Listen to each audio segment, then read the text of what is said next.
రక్షక భటులే రాక్షసులుగా మారినటువంటి ఉదంతం. కోవిడ్ సందర్భంలో షాపు కాసేపు తెరిచారని చెప్పేసేసి ఒక తండ్రిని తీసుకెళ్లి నిర్బంధిస్తే అడిగినటువంటి కొడుకుని కూడా హింసించినటువంటి ఘాతుకమైనటువంటి చర్య తమిళనాడులో జరిగింది.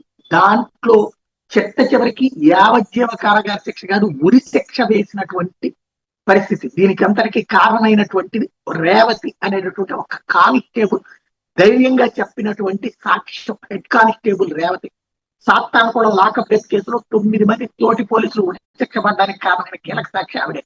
ఓ సందర్భంలో మనస్సాక్షి ఎలా వ్యవస్థ కంటే పెద్దదవుతుందో చూపించిన ఒక అద్భుతమైన ఉదాహరణ.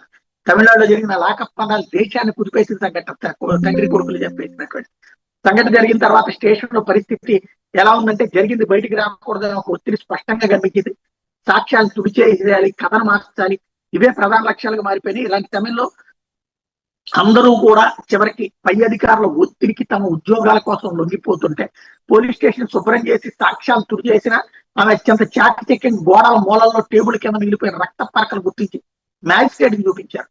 ఆ రక్తం చొక్కల నిందితుల నేరాన్ని శాస్త్రీయంగా నిరూపించడం ప్రధాన భూమిని పోషించింది.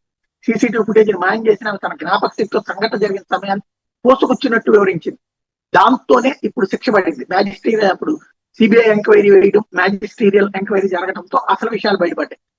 సీసీటీవీ ఫుటేజ్ మాయం చేసిన జరిగినటువంటి ఇదే ఇప్పుడు ఇంత సీరియస్ ఇన్సిడెంట్ కి కారణమైంది.